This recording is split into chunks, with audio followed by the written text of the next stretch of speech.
नमस्ते। Story teller पर आप सभी का स्वागत है। तो शुरू करते हैं आज की कहानी के साथ।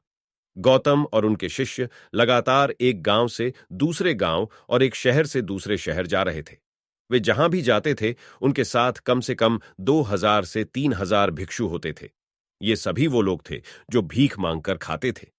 भारत एक ऐसी संस्कृति है जहां यदि कोई आध्यात्मिक व्यक्ति आपके दरवाजे पर आता है और भोजन मांगता है, भले ही आपके अपने बच्चों ने नहीं खाया हो, पर आपको पहले उसे खाना देना होगा। जब लोग ऐसे थे, तो हर बार जब वह 2000-3000 भिक्षुओं के साथ किसी शहर में प्रवेश करते, तो अचानक ग्रामीणों पर दबाव बन जाता था। इसीलिए उसने नियम बनाया कि वे किसी भी स्थान पर 3 दिन से अधिक न रुकें, ताकि लोगों पर बोझ न पड़े। दिन के समय भिक्षु भिक्षा के लिए बाहर जाते थे। आनंद तीर्थ का सामना एक वैश्या से हुआ। उसने उसे भिक्षा दी, उसकी ओर देखा। वह एक लंबा और सुंदर युवक था और बोली, मैंने सुना है कि भिक्षु आश्रय की तलाश में हैं। तुम मेरे घर आकर क्यों नहीं रहते?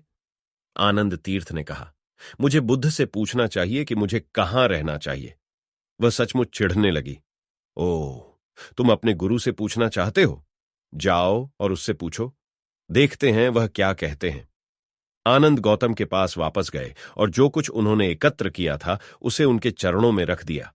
हर किसी से अपेक्षा की गई थी कि वे जहां भी जाएं उन्हें भोजन और आश्रय मिले। तो आनंद ने पूछा, यह महिला मुझे आमंत्रित कर रही है, क्या मैं वहां रह सकता हूं? गौतम ने कहा, यदि वह तुम्हें आमंत्रित कर रही है तो तुम्हें अवश्य जाना चाहिए और वहां रहना चाहिए। यह सुनकर आसपास मौजूद नगरवासी गुस्से में आ गए। उन्होंने कहा, क्या एक साधु वेश्या के घर रहने वाला है? यह आध्यात्मिक प्रक्रिया भ्रष्ट हो गई है। गौतम ने उनकी ओर देखा और कहा, तुम इतने चिंतित क्यों हो? महिला उसे आमंत्रित कर रही है, उसे वहीं रहने दो। समस्या क्या है? लोग उठने लगे। उन्होंने कहा, रुको, मैं इस रास्ते पर हूं क्योंकि मैं देखता हूं कि यह जीने का सबसे कीमती और शक्तिशाली तरीका है।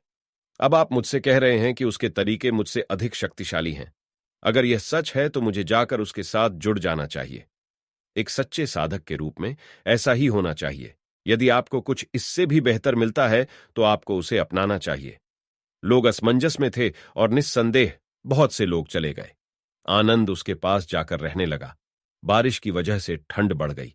उसने केवल एक पतला वस्त्र पहना हुआ था, इसलिए उसने उसे एक अच्छा रेशमी आवरण दिया। उसने खुद को उससे ढक लिया। जब लोगों ने यह देखा तो उन्होंने इसे इस बात का प्रमाण समझा कि वह भटक रहा था। उसने उसके लिए अच्छा खाना बनाया, उसने खाया। शाम को उसने उसके लिए डांस किया। वह बड़े ध्यान से बैठा देखता रहा। जब लोगों ने संगीत सुना तो उन्हें लगा कि वह गिर गया है। वक्त निकल गया। जब बारिश रुक गई और आगे बढ़ने का समय हुआ तो आओ चौंक जाएंगे दोस्तों। आनंद एक महिला साधु के साथ गौतम के पास आए। ये होती है सत्य के मार्ग पर चलने की शक्ति। ऐसी ही और कहानियां सुनने के लिए हमारे चैनल को सब्सक्राइब कीजिए,